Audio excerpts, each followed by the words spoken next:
जल्दी आइए और हमें गजराज को बचाने के लिए जाना है। तो महाराज एक पल के लिए तो गरुड़ के मन में भी अहंकार आ गया।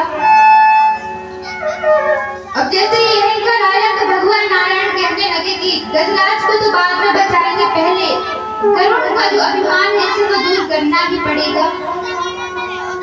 गरुड़ मन में विचार कर रहे हैं कि देखो नारायण भी मेरे बिना कहीं जा नहीं सकते, जब तक मैंने अपने ऊपर नहीं बिठाता तो कहीं नहीं जा सकते। पूरे संसार को चलाने वाले नारायण को मैं अपनी पीठ पर बिठाकर उड़ाता हूँ तभी ये कहीं जा पाते हैं। ऐसा विचार गरुड़ के मन में आया, अहंकार आ गया। तो भगवान ने कहा कि इसके अहम को तो दूर करना पड़ेगा। भगवान ने कहा कि गरुड़ जी जल्दी आइए और हमें गजराज को बचाने जाना है। तो गरुड़ जी कहते हैं कि भगवान मैं आ रहा हूँ, थोड़ा समय तो लगेगा। अब जैसे थोड़े समय बाद गरुड़ जी आए तो कहने लगे कि जरूर बैठिए और हम गजराज को बचाने के लिए चलते हैं। तब भगवान ने अपनी एक उंगली को गरुड़ की पीठ पर रख दिया और भगवान कहने लगे कि चलो अब उड़ो। तो गरुड़ जी हंसने लगे, कहने लगे कि महाराज प्रभु आप कैसा मजाक करते हैं, पूरी तो बैठे तब तो मैं आपको लेकर चलूंगा, आपने तो केवल एक ही उंगली रखी है। तो भगवान कहते हैं कि पहले तुम इस उंगली को ही उठाकर देखो तब मैं मान जाऊंगा। लेकिन महाराज गरुड़ जी ने अपनी पूरी ताकत लगा दी,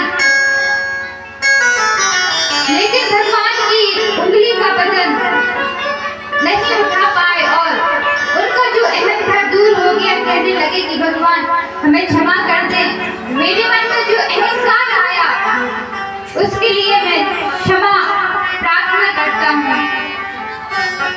तो भगवान ने कहा कि अब जल्दी चलो, गजराज इतनी देर से पुकार रहा है, उसकी प्राणों की रक्षा करनी होगी, इसलिए भगवान नारायण गरुड़ जी की पीठ पर आरूढ़ हुए और गरुड़ जी गजराज को लेकर गजराज के पास आ गए। महाराज गजराज पूरा डूब चुका था, केवल सूंड ही दिखाई दे रही थी। अब गजराज की आंखों में आंसू आकर कहने लगा कि अब तो मुझे कोई बचाने आ नहीं सकता। अपने मन को निराश कर लिया, लेकिन जैसे ही दूर से देखा तो तुरंत ही अपनी सूंड से एक पुष्प को तोड़ा और भगवान नारायण के चरण कमलों में डाल दिया। अब भगवान ने जैसे ही देखा भगवान उसके पास आए। गजराज ने भगवान को देखा, भगवान की सुंदर सी स्तुति की, कहने लगा कि हे भगवान परम पिता परमात्मा इस जगत को बनाने वाले आप ही हैं। हम तो बैठे नहीं इस संसार में पड़े रहते हैं, सोचते हैं कि ये हमारा है, लेकिन आज मैं समझ गया हूँ कि इस संसार में कोई किसी का नहीं है। आज मुझे समझ में आ गया जब मेरे परिवार के लोगों ने मेरा साथ छोड़ दिया। रक्षा करे और मेरे विग्रह ने मेरा पैर पकड़ लिया है। तो भगवान ने एक ही बार में गजराज को अपनी ओर खींचा, गजराज के साथ साथ विग्रह भी खींचा चला आया।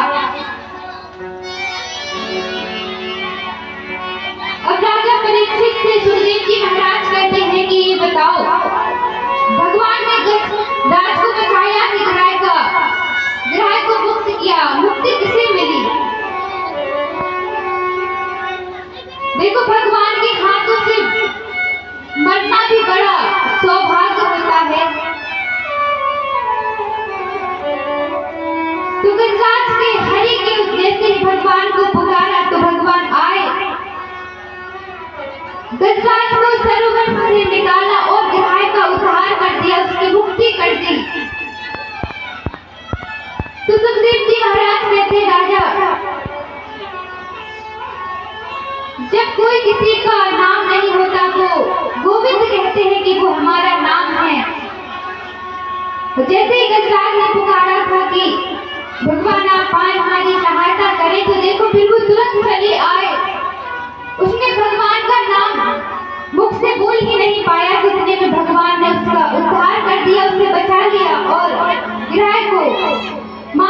उसका उद्धार कर दिया, उसको मुक्ति मिल गई।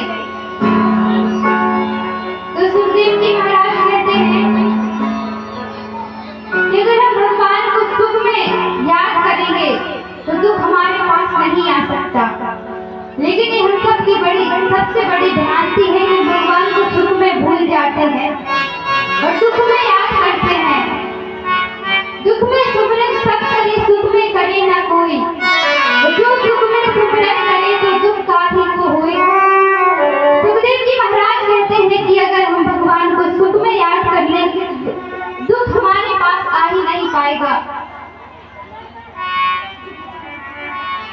गंगा